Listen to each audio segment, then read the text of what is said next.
name is Aaron, and this is my show, Re-Education.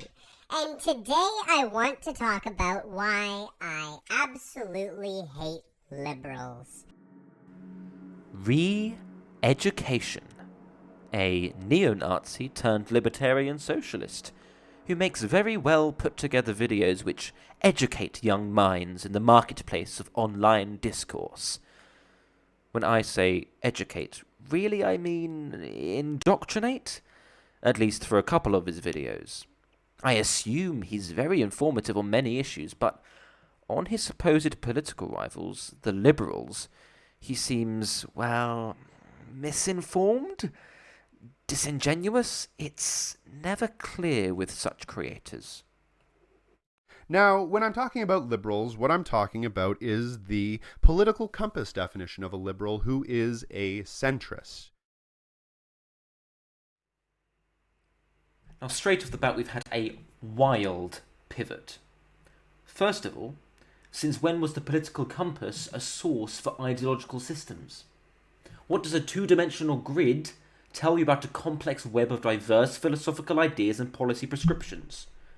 Liberalism is a distinct ideology, which has been described as left, right, authoritarian, libertarian. It doesn't map in any satisfactory way, and I don't know why he thinks it does.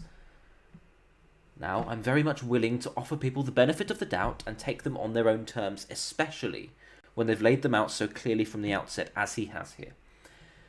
However, not only do such language games leave a bit of a sour taste in the mouth, as you will see in the following video, once again, we have another leftist, inadvertently or not, blaming liberalism for the crimes of non-liberals. I inherently think that centrism is a dangerous, comfortable position that people only fall into when they believe that the system has zero flaws. And when you believe that the system has zero flaws, there is a good, very strong chance that you're being exploited and that you might be benefiting from that system.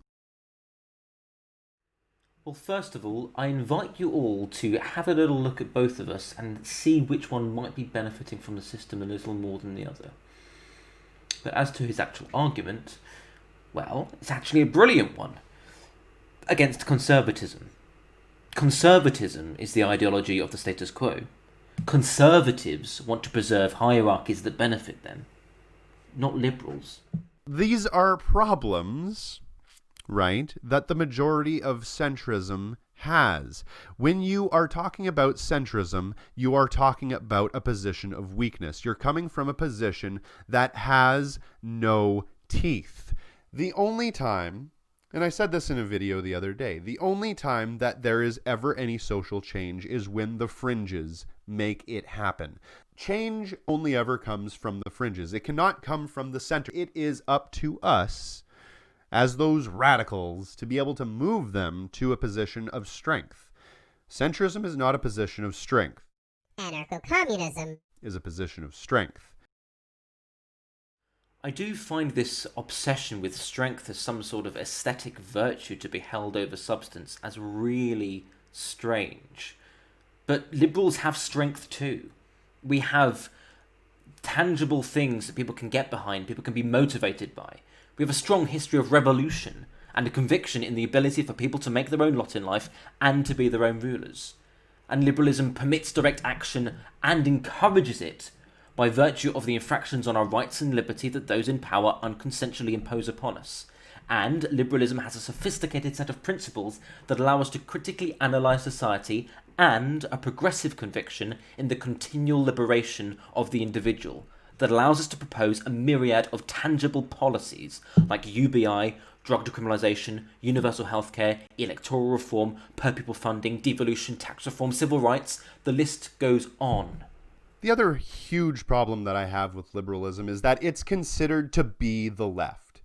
And anything beyond that point, that centrist point, is considered to be extreme and radical. And that is because the Overtone window has been shifted so far to the right that centrism is looked at as being the far left. And I can assure you that centrism has absolutely zero to do with the far left. When you consider centrism to be the far left, then that means that anything beyond that is taboo. That means that anything beyond that point is something that you aren't allowed to talk about. And this is why my channel exists. Now, I'm sure leftists can agree that there is utility in an Overtone window, right? I mean, do we really need to tolerate fascists?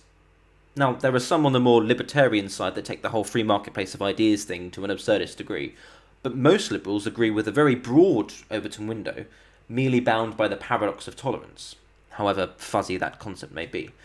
The idea is that liberals are firm believers in free speech, freedom of the press, freedom of assembly, etc., but there are a handful of exceptions. In essence, we should be tolerant, except for the intolerant. For example, no jihadi terrorists who would blow up buildings to serve their perverted religious fanaticism. No fascists who would forcibly deport minorities or worse in order to set up an ethno-state. And no MLs who would violently steal the property of innocent people and dissolve our liberal democracy to set up a vanguard state.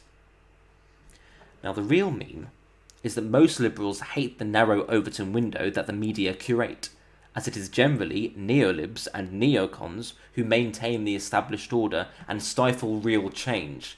So we're on your side on this issue, but also have a principle by which we can also combat fascism.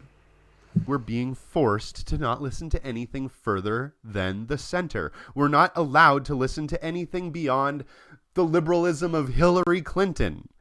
I'm telling you right now, Hillary Clinton is not even centrist. She's a right-winger. Agreed. She isn't a liberal. She has very little in terms of conviction. Her ideology is just pure power for power's sake.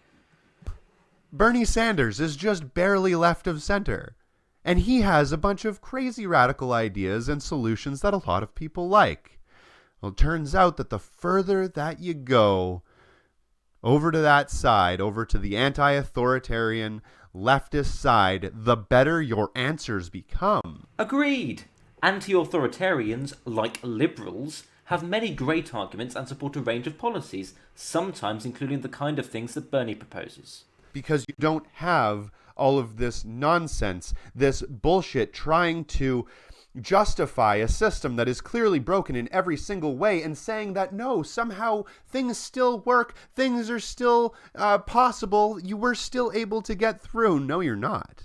You're being stifled at every single turn. You're being told that your beliefs are wrong at every single turn, and you're being stopped by the amount of money you make, by the amount of social capital you have, by all of these arbitrary barriers that capitalism inherently creates. You are not allowed to hold opinions that can help people. You are only allowed to hold opinions that inevitably enforce the structure, that inevitably enforce centrism.